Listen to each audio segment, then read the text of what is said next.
శ్రీ గురుభ్యో నమః శ్రీమాత్రే నమః సర్వస్వరూపే సర్వేషి సర్వశక్తి సమన్వితే భయేభ్యస్త్రాహినో దేవి దుర్గే దేవి నమోస్తుతే శ్రీమాత్రే నమః. గ్రహణాలు వస్తున్నాయి, ముఖ్యంగా చంద్రగ్రహణము, అదేవిధంగా తదుపరి సూర్యగ్రహణం. ఇప్పుడు గ్రహణానికి, చంద్రగ్రహణానికి సంబంధించిన వివరణ అనేది ఇవ్వబోతున్నాను. నేను చాలాసార్లు ఎన్నో వీడియోలు కూడా చేశాను. గ్రహణం అంటే ఏమిటి అంటే, భూమి యొక్క నీడలో చంద్రుడు ప్రవేశించినప్పుడు అది చంద్రగ్రహణం అవుతుంది. ఏదైతే గనక భూమి మీద నివసిస్తున్న మనకు సూర్యుడు కనబడకుండా చంద్రుడు అడ్డంగా కనిపిస్తే అది సూర్యగ్రహణం అవుతుంది. కానీ ఈ గ్రహణం అంటే పట్టుకోవడము అని అర్థం. సాధారణంగా చూస్తే ఇది జనరల్గా ఒక సైన్స్. అంటే నీడ లోపలికి ఒక గ్రహం ప్రవేశిస్తే, అంటే చుట్టూ శాటిలైట్ లాగా మనకి చంద్రుడు తిరుగుతూ ఉంటాడు, ఆ నీడలో వెళ్తే ఏం నష్టం వచ్చింది అని చాలామంది అంటారు. సో వాళ్ళని అనేవాళ్ళు అనుకోనివ్వండి. మనకి శాస్త్రం మాత్రం ఏం చెప్పింది అని అంటే, ఎప్పుడైతే గనక భూమి యొక్క నీడలో చంద్రుడు ప్రవేశిస్తాడో, ఆ యొక్క చంద్రుడు పౌర్ణమి రోజు కనపడవలసింది ప్రకృతి, కనపడకుండా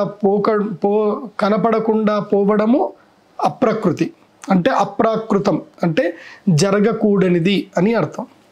సో అలా జరగకూడనిది జరిగినప్పుడు దాన్ని గ్రహణము అంటారు. ఆ గ్రహణాన్ని పర్వకాలంగా సూచిస్తారు. పర్వకాలము అంటే శ్రేష్టమైనటువంటి కాలము. అయితే పూర్వకాలములో రాహుకేతువుల యొక్క కథ మనకి తెలిసే ఉంటుంది. రాహువు అనేటువంటి రాక్షసుడు అమృతము దొరికినప్పుడు ఆ అమృతాన్ని దొంగతనంగా తాగడానికి దేవతల మధ్యన అతడు దేవతలలాగా రూపాన్ని ధరించి అక్కడ కూర్చుంటాడు. అయితే అతడు కూడా అమ్మవారి యొక్క భక్తుడే, రాహువు కూడా అమ్మవారి యొక్క భక్తుడే. ఆ అమ్మ అనుగ్రహం వల్ల విష్ణుమూర్తి కూడా అతన్ని కనుక్కోలేకపోయాడు. ఆ యొక్క అమృతాన్ని చేతిలో పోసాడు, ఆ అమృతాన్ని తాగాడు. ఆ అమృత పానము చేస్తున్న సందర్భంలో సూర్యచంద్రులు ఇద్దరు కూడా ఇతడు రాక్షసుడు రాహువు అని చెప్పి విష్ణువుకి చెప్పగానే, ఆ అమృతము ఇలా తాగుతూ ఉన్నాడు, అలా గొంతులో దిగిందో లేదో విష్ణువు తన సుదర్శన చక్రంతో అతని యొక్క శిరస్సును ఖండిస్తాడు. కానీ అమృత పానవశాత్తు, అమృతము తాగినటువంటి శక్తి వలన అతను మరణమును జయిస్తాడు. అమృతం అంటే అర్థం నా అమృతం, మరణము లేకుండా చేసేదే అమృతం. కాబట్టి రాహువు తాగాడు, కానీ కంఠము వరకు వెళ్ళింది, ఇక్కడ శరీరానికి అందింది. కాబట్టి కంఠము తెగిచ్చాడు. సుదర్శన చక్రానికి విరుగుడు లేదు. కాబట్టి సుదర్శన చక్రం వల్ల ఏం జరిగింది అంటే, తల ఒకవైపు అయిపోయింది, మొండెం ఒకవైపు అయిపోయింది. కానీ తల మొండెము మరణించలేదు, జీవంగానే ఉన్నాయి, కాకపోతే కలుసుకొని లేవు. సో మొండెము తల లేకుండానే పనిచేస్తుంది, తల కూడా మొండెం లేకుండా పనిచేస్తుంది. ఈ విచిత్రమైన సందర్భాన్ని చూసి ఆ యొక్క రాహువు ప్రార్థన చేస్తాడు, అయ్యా నేను అమ్మవారు ఉపాసకుణ్ణి, నాకు కూడా అమ్మవారి యొక్క అనుగ్రహం వల్లనే ఈ అమృతం తాగి అదృష్టం సిద్ధించింది, నాకు మీరేదైనా వరం ఇవ్వండి, నేను విరమించుకుంటాను అని అంటారు. నాకు శరీరం కావాలి అని అడుగుతాడు. శరీరం ఎవరిస్తారు నీకు అని అంటే, అప్పుడు కద్రూదేవత, కశ్యప ప్రజాపతి యొక్క భార్య కద్రూదేవత, ఈమె ఎవరు అంటే సర్పదేవతలకు, సర్పాలన్నిటి కూడా తల్లి ఆవిడ. అప్పుడు కద్రూదేవత వరం ఇస్తుంది, నేను నా యొక్క పిల్లల శరీరాన్ని నీకు ఇస్తాను, నీవు కూడా ఇప్పటి నుంచి నా కొడుకులాగా వర్ధిల్లుతావు అని వరం ఇస్తుంది ఆవిడ. కానీ ఆ వరం ఇచ్చిన తర్వాత రాహు ఏం వరం ఇస్తాడు అంటే, ఎవరైతే గనక నీ పిల్లలని హింసిస్తారో, ఎవరైతే సర్పజాతిని అంటే ఇప్పుడు నా సోదరులు అవుతారు, ఎందుకోసమంటే నాకు నీ పిల్లల శరీరం ఇచ్చావు కంటే నీవు కూడా నాకు తల్లిలాగానే, ఈ సర్పదేవతలందరూ కూడా, సర్పములన్నీ కూడా నాకు సోదరులతో సమానం. ఎవరైతే సర్పములను చంపుతారో, సర్పములను వేధిస్తారో, సర్పములకు విఘాతం కలిగిస్తారో వారిని నేను పట్టి పీడిస్తాను అని చెప్పి రాహువుగా, తలభాగం ఉన్నటువంటి రాహువుగా మొండె భాగం ఉన్నటువంటి భాగము కేతువు. కేతువు అంటే అర్థం ఏంటంటే ముక్క అని అర్థం. కేతు గణాలు అంటారు. అందుకే కేతు అనేది ఏంటంటే విభజించబడినటువంటి దాన్ని కేతు అంటారు. అలా కేతువు మొండెంగా మారిపోయినటువంటి కేతు. ఆ మొండెమునికేమో సర్పము యొక్క తల, రాహువు యొక్క తల ఉంది, అతనికి కింద మొండెం అంతా కూడా సర్పము యొక్క ఆకారంలో ఉన్నటువంటి యొక్క సర్పము ఆ యొక్క రాహువుకి రావడం జరిగింది. ఈ విధంగా రాహువు కేతువు, ఒక రాహువు ఇద్దరిగా మారిపోయాడు. రాహువు యొక్క భాగము కేతువుగా మారిపోయారు. ఇప్పుడు ఆ రాహుకేతువుల యొక్క శక్తిని చూసినటువంటి దేవతలందరూ బ్రహ్మని మొరవెక్కితే అప్పుడు బ్రహ్మదేవుడు రాహువుని ఆపి ఆ రాహువుకి ఒక్క వరం మాత్రం ఇస్తాడు. నీకేమిటంటే గ్రహాలలో నీకు స్థానాన్ని ప్రసాదిస్తున్నాం.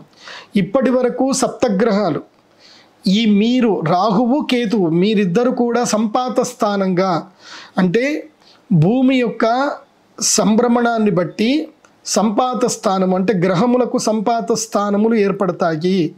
సూర్యచంద్రుల గమనాన్ని బట్టి సంపాత స్థానములు ఏర్పడతాయి. వీటిని ఏమంటారు అంటే నార్త్ అండ్ సౌత్ నోడ్స్ అంటారు. నార్త్ అండ్ సౌత్ నాట్స్, ఇవి నాట్స్ రాశి చక్రంలో కూడా తిరుగుతూ ఉంటాయి, వక్రత్వంలో తిరుగుతూ ఉంటాయి. భూమి ఇలా తిరుగుతూ ఉంటే ఆటోమేటిక్గా నాట్స్ ఆపోజిట్లో తిరుగుతుంటాయి. అందుకోసమే రాహుకేతువులు ఇద్దరు వక్రత్వంలో ఉంటారు. ఈ రాహుకేతువులు వక్రత్వంలో ఉండడం మూలాన ఎప్పుడైతే భూమి యొక్క నీడ ఈ సంపాత స్థానంలో పడుతున్నప్పుడు ఆ యొక్క భూమి నీడ ఎప్పుడైతే పెరుగుతుందో సూర్యుడి యొక్క కక్ష లేదా చంద్రుడి యొక్క కక్ష ఆ యొక్క సంపాత స్థానం లోపలికి వచ్చినప్పుడు ఆ యొక్క నోట్స్ దగ్గర ఏమవుతుంది అంటే రాహుకేతువులు ప్రభావం వల్ల సూర్యుడు లేదా చంద్రుడు కనబడకుండా పోతారు. ఇది వాళ్ళ యొక్క ప్రభావం. ఈ విధంగా గ్రహశక్తి వాళ్ళకి ఇవ్వడం జరిగింది. అంటే గ్రహాలలో స్థానం ఇవ్వడం జరిగింది. అంటే నవగ్రహాలలో 7 గ్రహాలు దేవతలైతే గనక 2 గ్రహాలు రాక్షసులు.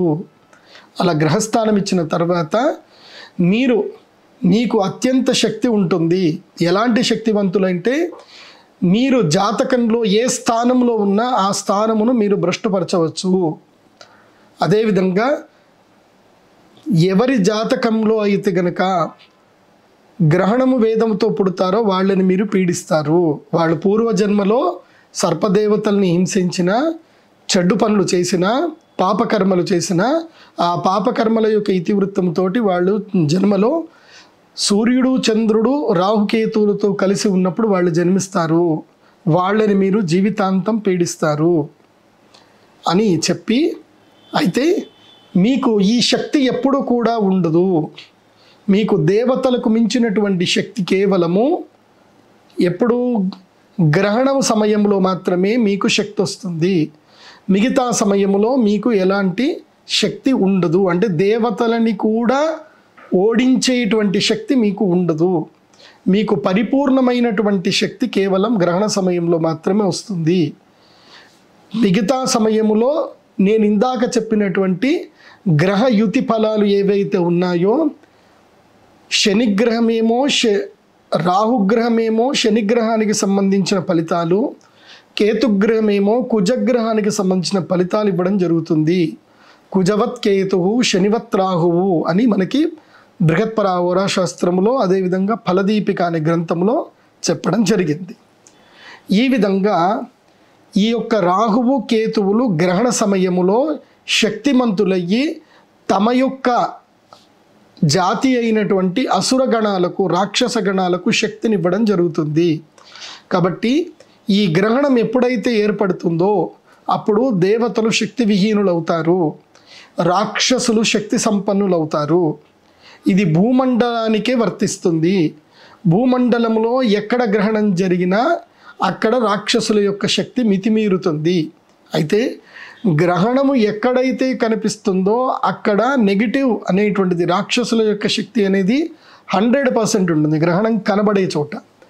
గ్రహణము కనబడని చోట 50% గ్యారంటీగా ఉంటుంది. అందుకే ఈ గ్రహణ కాలాన్ని పర్వకాలం అని చెప్పారు.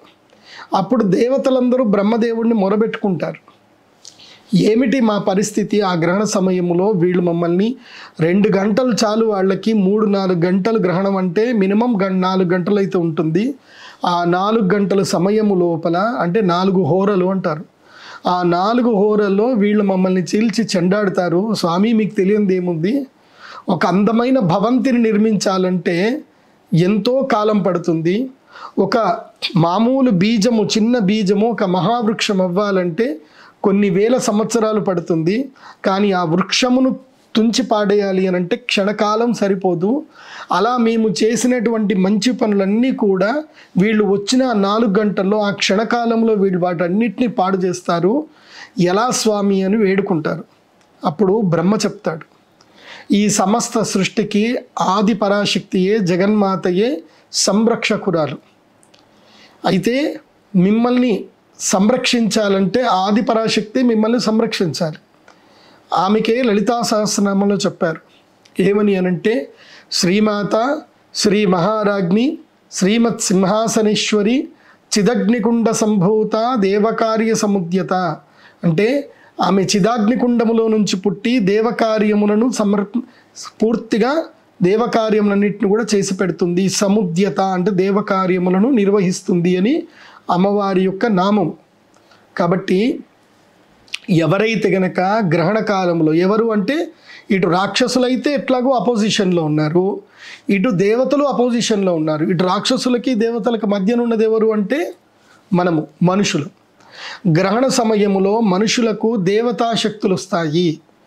ఎలా అంటే ఆ మనిషి జగన్మాత అయిన అమ్మవారికి అగ్నిస్వరూపములో ఈ యొక్క గ్రహణ సమయములో మంత్రోక్తంగా ఆజ్యమును నివేదన చేయటం వల్ల యక్షిణీ దేవతలకు, అదేవిధంగా దేవతలందరికీ కూడా అమ్మవారు శక్తిని ప్రసాదించి అమ్మవారు ఈ లోకమునకు రక్షణగా నిలుస్తుంది. అమ్మవారే రక్షణగా ఉన్నారు అంటే రాక్షసులు ఏమీ చేయలేరు. అయితే ఈ గ్రహణ కాలంలో ఎవరైతే గనక అమ్మవారిని ఆరాధన చేస్తూ యజ్ఞకర్మను చేస్తూ దేవతలకి శక్తిని యజ్ఞము మూలకంగా ప్రసాదిస్తారో వాళ్ళు దేవతా శక్తుల్ని ఆ తర్వాత పూర్తిగా పొందగలుగుతారు. ఆ గ్రహణమైన తర్వాత ఆ దేవతలు అంటే గ్రహణం అయిపోయినంత వరకు దేవతలకు శక్తి లేదు. గ్రహణము ముగిసిన తర్వాత ఏమవుతుంది, దేవతలకి శక్తి వస్తుంది. ఆ దేవతలు ఈ యొక్క పూజ చేసినటువంటి గ్రహణ సమయములో జపము, దానము, తపము, హోమము చేసినటువంటి యొక్క వ్యక్తులను వాళ్ళని పూర్తిగా వీళ్ళు సంరక్షిస్తారు. గ్రహపీడ కలగకుండా, శత్రుపీడ కలగకుండా, ఎలాంటి బాధలు కలగకుండా వాళ్ళని వీళ్ళు కాపాడుతారు. అంటే మీరు మమ్మల్ని ఒక 4 గంటలు కాపాడితే మిమ్మల్ని 40 ఏళ్ళు మేము కాపాడుతాము అని చెప్పి దేవతలు అక్కడ చెప్పడం జరిగింది. అలా దేవతలకు కూడా వరము, మనుషులకి కూడా వరము, అలాగే రాక్షసులకి వరము. ఈ గ్రహణ కాలము ముగ్గురికి వరము. అంటే వాళ్ళ యొక్క శక్తిని చూపించుకోవడానికి రాక్షసులకి వరం, దేవతలని కాపాడడానికి దైవీయ శక్తి పొందేటువంటి వరము మనుషులకి వరం. దేవతలకు తాత్కాలికంగా మనుషులని దైవంగా ఆరాధన చేస్తూ అమ్మవారి ద్వారా శక్తిని పొందుతూ ఆ తరువాత మనుషులతో మణుగుతూ తమ యొక్క శక్తిని ద్విగుణీకృతం చేసుకోవడము దేవతలకు ఒక వరము. ఈ విధంగా గ్రహణ కాలము చాలా పర్వకాలము. కాబట్టి సూర్యగ్రహణమైనా చంద్రగ్రహణమైనా ఈ యొక్క కథా అనువర్తం ఏదైతుందో ఇది అందరికీ వర్తిస్తుంది. ఇప్పుడు చంద్రగ్రహణము రాబోతుంది, దాని విషయాలు మనం తెలుసుకుందాం. అది ఏ రోజు వస్తుంది, ఏ ఏ రాశుల వారికి బాగాలేదు, ఎవరెవరు యాగ కార్యక్రమాలు చేయాలో తెలుసుకుందాం. ఇప్పుడు భారతదేశంలో చంద్రగ్రహణం కనబడదు. మరి ఈ చంద్రగ్రహణం ఎక్కడ కనబడుతుందంటే వేరే దేశాల్లో కనబడుతుంది. అది అంతా కూడా నేను మీకు ఒక లిస్ట్ చెప్తాను, అది ఎంతో చూద్దాం.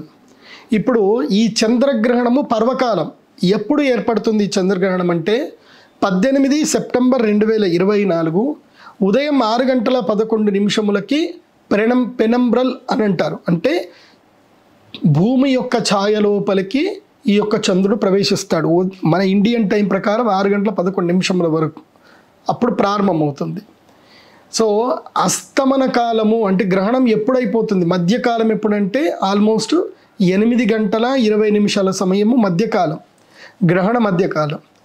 గ్రహణము పూర్తిగా విడేటువంటి కాలము 10:27 ఉదయం, అంటే 6:11 నుంచి 10:27 వరకు ఈ గ్రహణము ఆద్యంత పుణ్యకాలము 3:04 ఉంటుంది. ఈ 3:04 కాలంలోనే యాగము యజ్ఞములవి చేయాలి. మరి ఈ గ్రహణము ఏ నక్షత్రంలో జరుగుతుంది, ఏ గ్రహం వల్ల జరుగుతుందంటే దీన్ని రాహుగ్రస్త పాక్షిక చంద్రగ్రహణం అంటారు. ఇది ఉత్తర భాద్రపద నక్షత్రములో సంభవిస్తుంది, మీనరాశిలో సంభవిస్తుంది. కాబట్టి మీనరాశి వారికి ఈ గ్రహణము అరిష్టప్రదము. మరి ఈ గ్రహణము ఏ రాశుల వారికి అరిష్టం సూచిస్తుంది అనంటే మీనరాశి వారికి, మేషరాశి, సింహరాశి, ధనుస్సు రాశి, ఈ 4 రాశులకు ఈ గ్రహణము వల్ల అరిష్టం ఉంటుంది. ఈ అరిష్ట ప్రభావము అక్టోబర్ 18, 2024 వరకు ఈ యొక్క గ్రహణ ప్రభావము మళ్ళీ పూర్ణచంద్రుడు కనిపించేంత వరకు ఉంటుంది. అంటే మళ్ళీ ఆశ్వయుజ పౌర్ణమి వరకు ఈ గ్రహణ వేద ప్రభావము ఈ రాశుల వారి మీద ఉంటుంది. ఎవరు? మీనము, మేషము, సింహము, ధనుస్సు, ఈ 4 రాశుల వారికి కీడు అంటే మంచిది కాదు. ఇక ఈ గ్రహణము వల్ల మేలు జరిగే రాశులు ఎవరికైతే అదృష్టం వరిస్తుంది ఎప్పటి వరకు అంటే సెప్టెంబర్ 18వ తారీఖు నుంచి అక్టోబర్ 18వ తారీఖు వరకు ఈ గ్రహణం వల్ల అదృష్ట కాలము. అందులోనూ అక్టోబర్ 2వ తారీఖు వరకు 100% అదృష్ట కాలం కలిసి వస్తుంది. ఎవరికి అనంటే మకర రాశి వారికి, తులారాశి వారికి, అదేవిధంగా వృషభ రాశి, మిథున రాశి వారికి ఈ గ్రహణము శుభదాయకము, అదృష్టప్రదము. అక్టోబర్ 2 వరకు 100%, అక్టోబర్ 2 తర్వాత 50%. ఎందుకోసమంటే అక్టోబర్ 2 తర్వాత సూర్యగ్రహణం అవుతుంది కదా, అక్కడ ఒకవేళ కనుక మీకు నెగిటివ్ వస్తే ఆ నెగిటివ్ ప్రభావం కూడా మీకు వర్తిస్తుంది.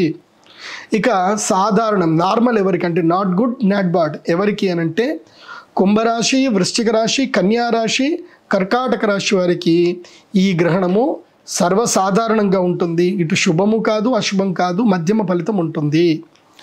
మరి ఈ గ్రహణానికి సంబంధించిన పరిహారాలు ఏం చేసుకోవాలి? రాహుగ్రస్త చంద్రగ్రహణము మన భారతదేశంలో అయితే కనిపించదు, కాబట్టి మనకి గ్రహణ నియమాలు వర్తించవు, గ్రహణ సూతకము వర్తించదు, గ్రహణ సూతకాలం కూడా మనకి ఉండదు. అయితే ఈ గ్రహణము పట్టే సమయంలో మాత్రం కొంచెము ఈ యొక్క ముంబై, గోవా, కేరళ, గుజరాత్ ఈ ప్రాంతం వాళ్ళకి మాత్రం ఈ గ్రహణము కొంచెం కనిపిస్తుంది. అంటే మనకి కరెక్ట్గా సూర్యోదయం అవుతూ ఉంది, పశ్చిమం వైపు ప్రయత్నపూర్వకంగా చూస్తే వాళ్ళకు కొంచెం కనిపిస్తుంది కానీ పెద్దగా కనబడదు.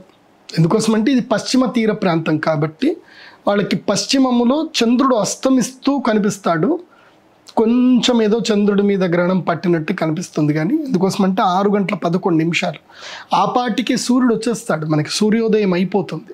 కాబట్టి అక్కడ లైట్ కనిపిస్తుంది కానీ అది కూడా జస్ట్ 1-2 మినిట్స్ మాత్రమే కనిపిస్తుంది. కాబట్టి గ్రహణ నియమాలు భారతదేశంలో అయితే ఎవరికి వర్తించవు. ఇప్పుడు ఈ గ్రహణ కాలంలో ఎవరెవరు చంద్రామృత సిద్ధి తంత్ర యాగానికి రావాలి? అందరికీ రావడానికి అలో లేదు. అంటే ఎవరైనా నా జీవితంలో చంద్రగ్రహం బాగాలేదండి, నాకు మనస్సు బాగాలేదు, తరచూ అనారోగ్యంగా ఉంది, అట్లాగే ఊరికే యాక్సిడెంట్లు అవుతున్నాయి, నా మానసిక పరిస్థితి బాగా లేదు అంటే వాళ్ళు వచ్చి యజ్ఞం చేసుకోవచ్చు. ఇది కామన్ స్టేటస్. జనరల్గా ఇది ఈ స్టేటస్ ఆఫ్ మైండ్ ఉన్నటువంటి వాళ్ళు, అంటే హెల్త్ బాగాలేనటువంటి వాళ్ళు, ముఖ్యంగా మెంటల్ హెల్త్ బాగాలేనటువంటి వాళ్ళు, మనోవ్యధతో బాధపడుతున్నటువంటి వారు, హెల్త్ ఇష్యూస్ రెగ్యులర్గా ఇబ్బంది పెడుతున్నటువంటి వారు ఈ యొక్క గ్రహణంకి వచ్చి చంద్రామృత సిద్ధి తంత్రయాగం చేసుకోవచ్చు. ఇక ఎవరెవరికి అరిష్టము అని అనంటే ఇప్పుడు ప్రస్తుత పరిస్థితికి అరిష్టం ఎవరికి అనంటే మీనరాశి, మేషరాశి, సింహరాశి, ధనుసు రాశి, ఈ 4 రాశుల వారు ఈ యొక్క యాగాన్ని చేయించుకుంటే మంచిది. ఎందుకోసమంటే అరిష్టము అంటే ఏదో ఒక ఇబ్బంది కలిగే అవకాశాలు ఉంటాయి. ఆ ఇబ్బంది కలగొద్దు అని అనుకుంటే ఇక్కడికి వచ్చి యాగం చేసుకోవచ్చు. ఇక అత్యంత కీలకంగా ఎవరెవరు వచ్చి యాగం చేయించుకోవాలి అనంటే మీ యొక్క జాతకంలో మీరు పుట్టిన సమయము లోపల గ్రహాలు చంద్రుడు, రాహువు, అంటే ఆ యొక్క కుండలిలో చంద్రగ్రహము, రాహుగ్రహం కలిసి ఉన్న, చంద్రగ్రహము, కేతుగ్రహం కలిసి ఉన్న, ఈ గ్రహణ సమయంలో వచ్చి మీరు యాగము తప్పకుండా చేయించుకోవాలి. చంద్రామృత సిద్ధి తంత్రము వీరు తప్పకుండా చేయించుకోవాలి. ఎవరు తప్పకుండా? జాతకంలో చంద్ర రాహువు చంద్రకేతువు యుతి ఉన్నటువంటి వారు, అదేవిధంగా ప్రస్తుతము రాహు మహాదశ నడుస్తున్నటువంటి వారు, అదేవిధంగా ప్రస్తుతము కేతు మహాదశ నడుస్తున్నటువంటి వారు ఈ యాగము చేయించుకోవాలి. గురుగారు మాకెలా తెలుస్తుంది ఈ యొక్క గ్రహస్థితి? మా జాతకంలో ఇది ఉందని, అసలు మాకు జాతకం అంటేనే తెలియదు కదా అని అంటే, ఎస్, మీరు కూడా మీ మొబైల్లోనే మీరు ఫ్రీగా తెలుసుకోవచ్చు. ఈ యొక్క జాతక వివరణ మీరు ఫ్రీగా తెలుసుకోవచ్చు. నేను మీకు స్క్రీన్ షేర్ చేస్తూ ఒక ట్యుటోరియల్ వీడియో పెడతాను. ఆ ట్యుటోరియల్ వీడియో చూడండి, ఆ ఎగ్జాంపుల్ వీడియో చూడండి. చూస్తే మీకు అర్థమవుతుంది. మీరు చేయవలసిందల్లా ఏంటంటే, మీరు ఆండ్రాయిడ్ కానీ ఐఓఎస్ కానీ ఏది వాడుతున్నా సరే, ముఖ్యంగా ప్లే స్టోర్ నుంచి చెప్తున్నాను, ఆండ్రాయిడ్ ఫోన్లు వాడే వాళ్ళకి గూగుల్ ప్లే స్టోర్లో నుంచి మీరు హిందూ క్యాలెండర్ అని ఒక యాప్ ఉంటుంది. అది స్వస్తిక్ సింబల్తో యాప్ ఉంటుంది. ఈ యాప్ మొదలుగా డౌన్లోడ్ చేసుకోవాలి. డౌన్లోడ్ చేసుకున్న తర్వాత లొకేషన్కి అందులోపల సెట్టింగ్స్లో వెళ్ళాలి. సెట్టింగ్స్లో ఎప్పుడు ఉజ్జయిన్ ఉంటుంది. దాని లోపల సెట్టింగ్స్ లోపలికి వచ్చేసి హైదరాబాద్కి మీ యొక్క, అంటే ఇప్పుడు మనం తెలుగు రాష్ట్రంలో కాబట్టి హైదరాబాద్, విజయవాడ, మీకు నియర్ బై ఏ సిటీ ఉంటే ఆ సిటీకి మీరు లొకేషన్ సెట్టింగ్ మార్చుకోవాలి. తర్వాత మీకు లాంగ్వేజ్ కావాలనుకుంటే మీరు తెలుగులో కూడా లాంగ్వేజ్ మార్చుకోవచ్చు. ఆ తర్వాత కుండలి వచ్చేసి సౌత్ ఇండియా కుండలి అని పెట్టండి, దక్షిణ భారతదేశ కుండలి అని పెట్టుకోండి.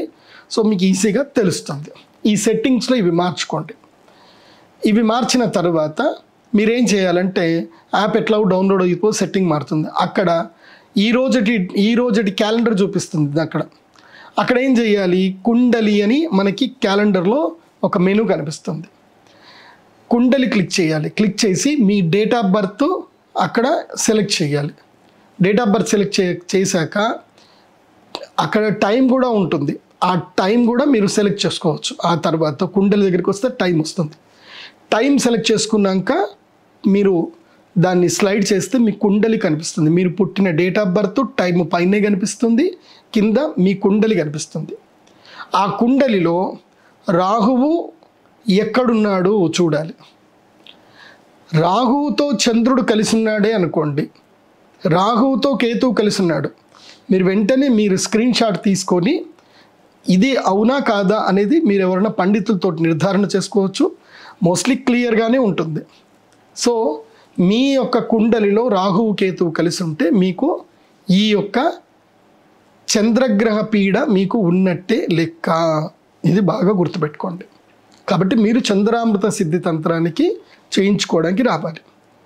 మరి ఈసారి చంద్రామృత సిద్ధి తంత్రానికి నేను మీకు ఇచ్చేది ఏంటంటే, ఈ యొక్క చంద్రామృత శివలింగం ఇస్తాను. ఇవి నా దగ్గర ప్రస్తుతానికి 27 మాత్రమే ఉన్నాయి. ఇప్పుడు కేదార్నాథ్లో అక్కడ ఇక్కడ మొత్తం కూడా వరదలు రావడం వల్ల స్టాక్ లేదు. ఇప్పుడు నా దగ్గర ఉన్నటువంటి శివలింగాలు కేవలం 27 మాత్రమే ఉన్నాయి. కాబట్టి చంద్రామృత సిద్ధి తంత్రానికి 18 సెప్టెంబర్ 2024 రోజున యాగం ఏదైతే చేస్తున్నామో 27 మందికి మాత్రమే ఈ యొక్క శివలింగాలు నేను ఇవ్వగలుగుతాను. కాబట్టి ఎవరు తొందరగా మీరు బుక్ చేసుకుంటే వాళ్ళకు మాత్రమే ఈ చంద్రామృత శివలింగాలు ఇవ్వడం పడుతుంది. ఈ చంద్రామృత శివలింగాలు కేవలము నేను చంద్రగ్రహణం అప్పుడే ఇస్తాను, మళ్ళీ ఇవ్వను. ఈ చంద్రగ్రహణము ఎప్పుడు వస్తుంది? కేవలం ఇప్పుడు 18 సెప్టెంబర్కి వస్తుంది.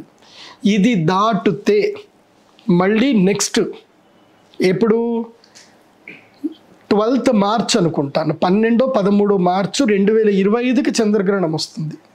అప్పుడు స్టాక్ ఉంటే అప్పుడు అందరికి ఇవ్వడం జరుగుతుంది. లేకపోతే కనుక అప్పుడు కూడా ఎవరికి ఇవ్వడం జరగదు. మామూలు శివలింగాలు, స్ఫటిక శివలింగాలు ఇవ్వడం జరుగుతుంది. ఈ చంద్రామృత శివలింగాలు రేర్గా దొరుకుతాయి. ఇవి కేవలం మా దగ్గర 27 మాత్రమే ఉన్నాయి.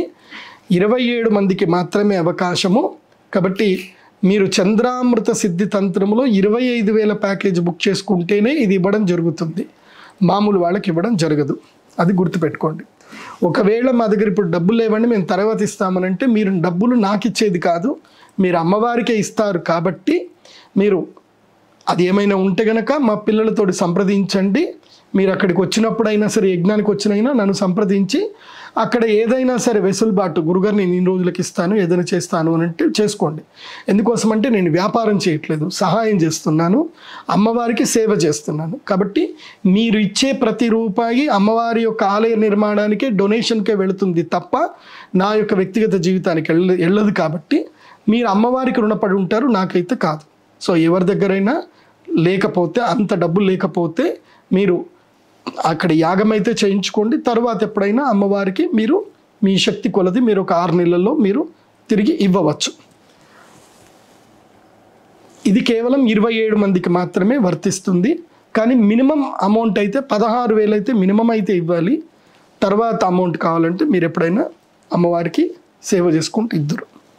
కానీ ఫస్ట్ ప్రిఫరెన్స్ మాత్రం ఎవరైతే ఫుల్ అమౌంట్ ఇస్తారో వాళ్ళకే ఫస్ట్ ప్రిఫరెన్స్ ఉంటుంది. సో ఫుల్ అమౌంట్ ఇచ్చేవాళ్ళు 27 మంది అయిపోతే మాత్రం మీకు అవకాశం అయితే ఉండదు. అది కూడా క్లియర్గా చెప్తున్నాను. మళ్ళీ మనం ట్రై చేద్దాము. మార్చి 12వ తారీఖు మళ్ళీ చంద్రగ్రహణం రాబోతుంది. అప్పుడు కూడా ఇచ్చే అవకాశాలు ఉంటాయి. పర్వాలేదు, సంవత్సరానికి 2 సంవత్సరాలకు ఒకసారి ఎప్పుడైనా మనకి గ్రహణం అయితే వస్తుంది. అప్పుడు వచ్చినప్పుడు స్టాక్ ఉంటే కనుక ఇవ్వడం జరుగుతుంది. ఇక ఇంకా ఎవరెవరికి చంద్రామృత సిద్ధితంత్రం చేయించుకోవాలి అని అంటే, ప్రస్తుతము మీ జాతకంలో రాహు మహాదశ నడుస్తున్నా, కేతు మహాదశ నడుస్తున్నా, చంద్రగ్రహణము క్షీణ చంద్రుడు ఎవరైతే అమావాస్య రోజు పుట్టినా వాళ్ళు కూడా చంద్రామృత సిద్ధితంత్రం చేయించుకోవాలి. క్షీణ చంద్రుడు అంటే కృష్ణపక్ష ఏకాదశి నుంచి శుక్లపక్ష చవితి వరకు క్షీణచంద్రుడి యొక్క ప్రభావం ఉంటుంది. అంటే ఇక్కడ క్షీణచంద్రుడు అంటే చంద్రుని యొక్క బలం తగ్గుతుంది. ఇది మీరు బృహత్పరావర శాస్త్రం చూస్తే మీకు తెలుస్తుంది. అలా క్షీణచంద్రుడు ఉన్నటువంటి వాళ్ళైనా ఈ యొక్క చంద్రామృత సిద్ధితంత్రం చేసుకోవచ్చు. ఇంకా తప్పకుండా ఇంకెవరు చేసుకోవాలి అని అంటే, ఎవరెవరైతే గనక గ్రహణ వేదలో పుట్టారో, అంటే మీరు పుట్టిన సమయానికి తేదీకి మునుపు చంద్రగ్రహణం గనక జరిగి ఉంటే మీరు తప్పకుండా ఈ యొక్క చంద్రామృత సిద్ధితంత్రం చేయించుకోవాలి. అంటే ఉదాహరణకి ఒక వ్యక్తి అక్టోబర్ 2వ తారీఖు రోజు పుట్టాడు, సెప్టెంబర్ 18వ తారీఖు చంద్రగ్రహణం ఏర్పడింది. కాబట్టి అక్టోబర్ 2వ తారీఖు నాడు పుట్టినటువంటి వాడికి గర్భములో ఉన్నప్పుడే చంద్రగ్రహణం జరిగింది కాబట్టి, లేదా సూర్యగ్రహణం జరిగింది కాబట్టి ఆ వ్యక్తికి గ్రహణ ద్వేద వర్తిస్తుంది. ఎప్పుడు? 3వ నెల మొదలు 9వ నెల వరకు. దాదాపు 3వ నెల కొంచెం తక్కువ అని చెప్తారు, కానీ 5వ నెల అయితే చాలా సివియర్గా ఉంటుంది. 5వ నెల నుంచి 9వ నెల వరకు గర్భములో పిండం ఉన్నప్పుడు, గ్రహణం ఏర్పడినప్పుడు ఏ మాతృమూర్తులైతే సరైన జాగ్రత్తలు తీసుకోరో అలాంటి వాళ్లకు అంగవైకల్యం ఉన్న పిల్లలు పుడతారు, ఆటిజం ఉన్నటువంటి పిల్లలు పుడతారు, లేదా గ్రహణ ముర్రి ఉన్నటువంటి వారు పుడతారు, కన్ను సరిగ్గా కనబడకుండా పుడతారు, చర్మ వ్యాధులతో పుడతారు, నిత్యము అనారోగ్యంతో ఉండేటువంటి వారు ఉంటారు, మానసికంగా ఎదగలేరు, జ్ఞాపక శక్తి సరిగ్గా ఉండదు. ఇవన్నీ కూడా గ్రహణ వేద లక్షణాలే. ఇంకా అది కాకుండా ఏంటి, ఇవన్నీ ప్రత్యక్షంగా కనబడకుండా ఉండేది ఏంటంటే ధనయోగం ఉండదు, డబ్బు రాదు, ఆకర్షణ సిద్ధించదు, ఎవరు కూడా గౌరవం ఇయ్యరు, ఎప్పుడు ఎంత కష్టపడ్డా సమాజంలో అదృష్టము రాదు, మర్యాద రాదు, గౌరవం రాదు, అవకాశాలు రావు, డబ్బు ఎప్పుడు కూడా ఖర్చు అయిపోతుంటుంది, ఎప్పుడు రుణములో ఉంటారు. ఇవన్నీ కూడా గ్రహణ వేద ప్రభావాలే, గుర్తుంచుకోండి. ఇలా గ్రహణ వేదలో మీరు పుట్టుంటే గనక ఈ యొక్క గ్రహణ సమయంలో చేసేటువంటి పూజ అదృష్టప్రదమైనటువంటిది, గుర్తించండి. అది చంద్రగ్రహణములో జరిగి ఉంటే గనక చంద్రామృత సిద్ధితంత్రం చేసుకోవాలి. సూర్యగ్రహణములో గనక గర్భం పిండం ఉంటే సూర్యగ్రహణం జరిగినప్పుడు చేసుకోవాలి. దాదాపుగా గ్రహణం ఏర్పడింది అని అంటే సూర్యగ్రహణము, చంద్రగ్రహణము ఇవి రెండూ కూడా ఒక 15 రోజుల గ్యాపుల్లోనే జరుగుతాయి. చంద్రగ్రహణం వచ్చింది అని అంటే పక్కా సూర్యగ్రహణం వస్తుంది, లేదా మొదలు సూర్యగ్రహణం వచ్చిందంటే తర్వాత పక్కా చంద్రగ్రహణం వస్తుంది. అంటే గ్రహణ వేద రెండూ ఉంటాయి, సూర్యగ్రహణము చంద్రగ్రహణ వేద రెండూ ఉంటాయి అందరికీ. ఇది బాగా గుర్తించండి. కాబట్టి సూర్యగ్రహణమైనా చంద్రగ్రహణమైనా, ఇప్పుడు జాతకంలో సూర్యుడు రాహువు కలిసి ఉంటే, సూర్యుడు కేతువు కలిసి ఉంటే మీరు గ్రహణ సమయంలో వచ్చి అరిష్ట నివారణం చేయించుకోవాలి. అయితే చంద్రరాహు చంద్రకేతు కలిసి ఉంటే చంద్రగ్రహణములో, సూర్యరాహువు సూర్యకేతువు కలిసి ఉంటే సూర్యగ్రహణములో పూజ చేయించుకోవాలి, అరిష్ట నివారణం చేయించుకోవాలి. సో ఇది ఈ యొక్క గ్రహణానికి సంబంధించిన పరిహార పూజలు. ఈ పరిహార పూజలు చేయించుకోవడానికి మీరు స్క్రీన్ మీద కనిపిస్తున్న pradeepjoshi.com వెబ్సైట్ విజిట్ అవ్వండి. మీరు అక్కడ గ్రహణానికి ఎంతైతే అడ్వాన్స్ అమౌంట్ ఉంటుందో అడ్వాన్స్ అమౌంట్ పే చేయండి, మీ స్లాట్ బుక్ చేసుకోండి. ఈ గ్రహణం కేవలము 27 మందికి మాత్రమే అవకాశం కల్పిస్తున్నాము. ఎక్కువ మందికి అవకాశం లేదు. ఎందుకోసమంటే వర్షాలు బాగా పడే అవకాశం ఉంది, ఆలయ నిర్మాణ క్రమంలో ఉంది కాబట్టి ఎక్కువ మందికి అయితే అవకాశం లేదు. అది సరే. ఈ గ్రహణ సమయంలో మేము రాలేమండి, మేము చాలా దూరంలో ఉంటాం, ఎక్కడో అమెరికాలో ఉంటాం, మా ప్రాంతంలో ఈ గ్రహణం కనిపిస్తుంది, మరి మేము పూజ చేయించుకోవచ్చానంటే ఎస్, మీరు కూడా 25,000 పే చేసి మీ గోత్రనామాలు చెప్పించుకొని మీరు పూజ చేయించుకోవచ్చు. మీకు యంత్రము కావాలన్నా, ఈ యొక్క చంద్రామృత శివలింగము కావాలి అన్నా మీరు 25,000 పే చేసుకుంటే తర్వాత ఎక్స్ట్రా ఏదైతే కనుక ఫెడెక్స్ కొరియర్ ఛార్జెస్ ఉంటాయి, ఆ కొరియర్ ఛార్జెస్ మా పిల్లలు మీకు చెప్తారు, అవి మీరు పే చేసుకుంటే మీకు కొరియర్ పంపించడం జరుగుతుంది. భారతదేశంలో కాదు, ప్రపంచంలో ఎక్కడ ఉన్నా సరే మీకు కొరియర్ ద్వారా పంపించడం జరుగుతుంది. ప్రసాదం, యంత్ర ప్రసాదము, అదేవిధంగా మాలలు, అదేవిధంగా చంద్రామృత శివలింగం అమెరికాలో ఉంది. ముఖ్యంగా ఆటిజం ఉన్నటువంటి పేషెంట్స్ ఎవరైతే ఉంటారో, ఆటిజం బాగా గుర్తుపెట్టుకోండి, ఆటిజం ఉన్నటువంటి పిల్లలకు ఈ చంద్రామృత శివలింగం ఇవ్వడం జరుగుతుంది. దీనికి నిత్యము శివనామ మంత్రము చెబుతూ, అమ్మవారి యొక్క మంత్రము శ్రీమాతృ మంత్రాన్ని చెబుతూ అభిషేకము చేసి ఆ నీటిని తాగడం వల్ల క్రమేపీ బుద్ధి వికసిస్తుంది. సారస్వతారిష్టమును ఈ చంద్రామృత శివలింగం పైన అభిషేకం చేసి, సారస్వతారిష్టం అనేటువంటి మెడిసిన్ని ఈ చంద్రామృత శివలింగం పైన పౌర్ణమి నిండు వెన్నెల పడుతున్నప్పుడు అభిషేకం చేసి దాన్ని మీరు దాచిపెట్టుకోవాలి. అది ప్రతిరోజు ఆ సారస్వతారిష్టాన్ని 15 ml విత్ 100 ml వాటర్ కలుపుకొని తాగాలి. పౌర్ణమి రోజు దీనికి అద్భుతమైన శక్తి వస్తుంది. మానసిక వ్యధ ఉన్నా, తర్వాత ఆటిజం పేషెంట్స్ ఉన్నా, జ్ఞాపక శక్తి తక్కువ ఉన్నా, మనోవ్యధ ఉన్నా, ఆరోగ్య సమస్యలు ఉన్నా, ఈ యొక్క చంద్రామృత శివలింగాన్ని పౌర్ణమి వెన్నెల్లో మధ్య చంద్రుడు అంటే రాత్రి 9 గంటల నుంచి ఆల్మోస్ట్ 3 గంటల వరకు చంద్రుని యొక్క శక్తి ప్రభావం ఎక్కువ ఉంటుంది. అప్పుడు ఇక్కడ ఆజ్ఞాచక్రంలో పెట్టుకొని చంద్రుడిని చూస్తూ ధ్యానం చేసుకొని ఒక 15 నిమిషాలు 5 నిమిషాలు ఉండగలిగితే ఆ చంద్రుని యొక్క శక్తి దీని లోపలికి వస్తుంది. మధ్య చంద్రుని యొక్క ముహూర్తం ఉంటుంది. ఎప్పుడైనా పౌర్ణమి రోజు రాత్రి 11 గంటల 15 నిమిషాల నుంచి 12:45 వరకు మధ్య చంద్రుని యొక్క శక్తి వస్తుంది.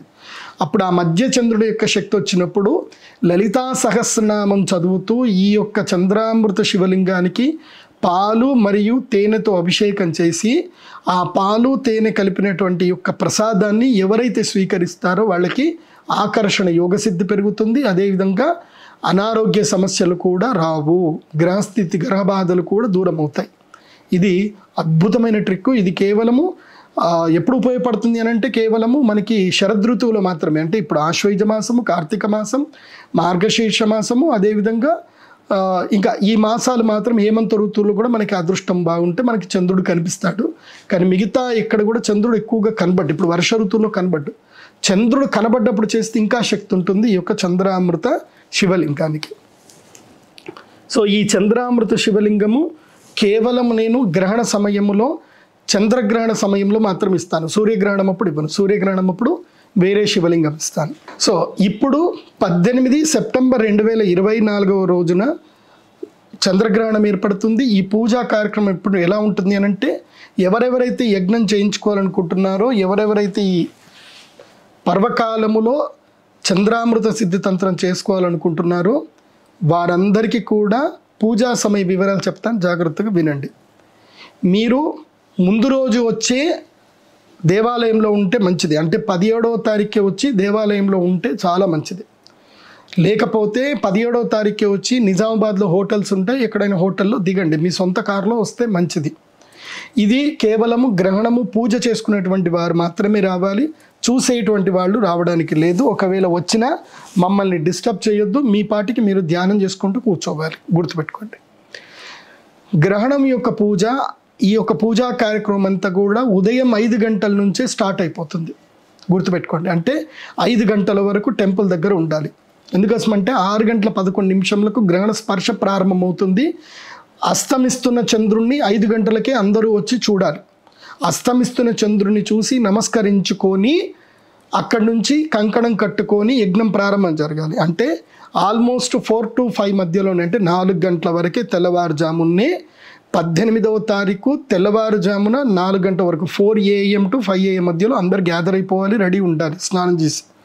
సో 5 to 6 అందరూ చంద్రుడికి దండం పెట్టుకోవడము, తర్వాత వాళ్ళ గోత్రనామాలన్నీ కూడా చెప్పించుకోవడము. మీకు అందరికి ఒక ఫామ్ ఇస్తాము, తప్పకుండా ఆ ఫామ్ మొత్తం ఫిల్ చేయాలి. ఫామ్ మొత్తం ఫిల్ చేసి మీ డేట్ ఆఫ్ బర్త్, మీ యొక్క ఫ్యామిలీ గోత్రనామాలు, మీ పేర్లు అవన్నీ కూడా రాయాల్సి ఉంటుంది. తప్పకుండా మీరు ఆ ఫామ్ ఫిల్ చేసేసుకోవాలి. ఆ ఫామ్ ఫిల్ చేసి నాకు ఇవ్వాలి. నేను చూస్తాను, నేను అందరికీ సంబంధించి ఏమైతే ఉన్నదో అవి నేను సంకల్పం చేసేటప్పుడు నేను చేయడం జరుగుతుంది. 6 గంటలకి యజ్ఞం ప్రారంభం అవుతుంది. 6 నుంచి 8 గంటల వరకు మధ్యకాలము, 8 నుంచి 10 గంటల వరకు అంతకాలము. సో 6:11కి స్టార్ట్ అవుతే 10:27కి యజ్ఞము పరిసమాప్తం అవుతుంది. ఈ గ్రహణ సమయంలో తప్పకుండా ఎవరెవరు పాల్గొనాలో ఆ నక్షత్రాలు, రాశులు చెప్తాను. కీడు జరగొద్దు అనుకొని రావాల్సిన వారు మీనరాశి, మేషరాశి, సింహరాశి, ధనుసు రాశి. ఈ చంద్రగ్రహణం వల్ల అదృష్ట యోగ సిద్ధి కలగాలి అనుకుంటే రావాల్సినటువంటి వారు మకర రాశి, తులారాశి, వృషభ రాశి, మిథున రాశి. మిగతా వాళ్ళు ఇష్టం ఉంటే రావచ్చు, లేకపోతే లేదు. ఎందుకోసమంటే కుంభ, వృశ్చిక, కన్య, కర్కాటక రాశి వారికి ఇది మధ్యమ, వీళ్ళకి వర్తించదు. అయితే నేను ఇందాక చెప్పినట్టుగా గ్రహణ వేద ఉన్న, చంద్రరాహు చంద్రకేతు యుతి ఉన్న, రాహు దశలో కేతు దశలో పుట్టిన రావు వచ్చి యజ్ఞం అయితే చేసుకోవాలి. ఇక ఏ నక్షత్రాలకి ఇది కీడు? ఉత్తర భాద్రపద నక్షత్రము అన్ని పాదాలు, రేవతి అన్ని పాదాలు, పూర్వ భాద్రపద నక్షత్రం 4వ పాదము, అశ్విని నక్షత్రం, భరణి నక్షత్రం, కృత్తిక 1వ పాదము, మఘా నక్షత్రం, పూర్వ పలుగు నక్షత్రం, ఉత్తర పలుగున 1, 2, 3 పాదాలు, మూలా నక్షత్రము, పూర్వ పలుగున నక్షత్రము, ఉత్తరాషాఢ నక్షత్రము, అదేవిధంగా ఉత్తరాషాఢ నక్షత్రం 1వ పాదం. ఈ నక్షత్రాలు వాళ్ళందరూ వచ్చి కూడా పూజ చేయించుకుంటే మంచిది. ఈ గ్రహణ కార్యక్రమ వివరాలు ఏంటంటే, ముందు రోజు ఎవరు నాన్ వెజ్ తినకూడదు. అంటే 17వ తారీఖు ఎవరు నాన్ వెజ్ తినకూడదు. 18వ తారీఖు నాడు ఉదయం యజ్ఞం స్టార్ట్ అవుతుంది. యజ్ఞం అయిపోయిన తర్వాత 10 గంటలకి అందరికీ గ్రహణం అయిపోతుంది. గ్రహణ సమయంలో అందరికీ తాగడానికి మంచినీళ్ళు ఇవ్వడం. ఎందుకోసమంటే గ్రహణం మనకు కనబడట్లేదు కాబట్టి, మనకి దోషాలు లేవు కాబట్టి మీకు అందరికీ కూడా మీకు ఉపశమనానికి ఇవ్వాల్సిన ఏవైతే ద్రవ పదార్థాలు ఇవ్వడం జరుగుతుంది. 10:30కి 10:30 గ్రహణం అయిపోతుంది. అంటే 10, 11, 10:27కి అయిపోతుంది. సో 10:30కి అందరూ తమ తమ సొంత కార్లలో అక్కడి నుంచి బాసరికి ప్రయాణం అవుతారు. బాసరికి మనము 11 గంటల వరకు చేరుకుంటాము. 11 గంటలకి బాసర్లో గంగలో స్నానం చేయడము, అందరికీ రుద్రశూల స్పర్శ, రుద్రశూల స్నానం ఉంటుంది. 11:20, 11:30 గట్ల బాసర చేరగానే స్నానం ఉంటుంది. మళ్ళీ అక్కడి నుంచి ఎవరైనా సరే అమ్మవారిని దర్శనం చేసుకొని వస్తాము అనుకుంటే అక్కడి నుంచి దర్శనం చేసుకొని మళ్ళీ టెంపుల్కి రావాలి. ఒకవేళ టెంపుల్కి రాము అని అంటే మాత్రం ముందుగానే నాకు చెప్పాలి, గురుగారు మేము గ్రహణం అయిపోయిన తర్వాత బాసరి వెళ్ళి స్నానం చేసిన తర్వాత అటునుంచటే అమ్మవారి గుడిలో దర్శనం చేసుకొని మేము అటునుంచటే మా ఊరికి వెళ్ళిపోతామండి అని అంటే ముందే మీకు యంత్రం ఇవ్వడం జరుగుతుంది. లేకపోతే యంత్రము ముందు ఇవ్వడం జరగదు, అది ముందే చెప్పాలి. సో బాసర్లో స్నానాలు అయిపోతాయి. మళ్ళీ బాసర్ నుంచి తిరుగు ప్రయాణం అమ్మవారి గుడికి వస్తాము. అమ్మవారి గుడికి వచ్చిన తర్వాత అందరూ భోజనాలు చేయాల్సింది ఉంటుంది. భోజనములు అయిపోయిన తర్వాత మీరందరూ నాకు ఒక ఫామ్ ఫిల్ చేసి ఇస్తారు కదా, అప్పుడు ఎవరెవరైతే పూజ కూర్చున్నారో వాళ్ళందరినీ పిలుస్తాం. పిలిచి వాళ్ళ ఫామ్ను బట్టి వాళ్ళు ఎవరెవరు వచ్చారో వాళ్ళ సంఖ్య నెంబర్ బట్టి వాళ్ళని పిలుస్తాము. వాళ్ళ యొక్క సమస్యలు ఏంటో విని వాళ్ళకి యంత్రం ఏదైతుందో ఆ యంత్రంను అభిమంత్రించి వాళ్ళకి యంత్రం ఇవ్వడం జరుగుతుంది. ఈ విధంగా ఈ యొక్క గ్రహణ కార్యక్రమము పూర్తిగా ముగుస్తుంది. ఇది 18వ తారీఖు సెప్టెంబర్ 2024 రోజు జరిగేటువంటి కార్యక్రమం చంద్రగ్రహణానికి సంబంధించిన వివరణ.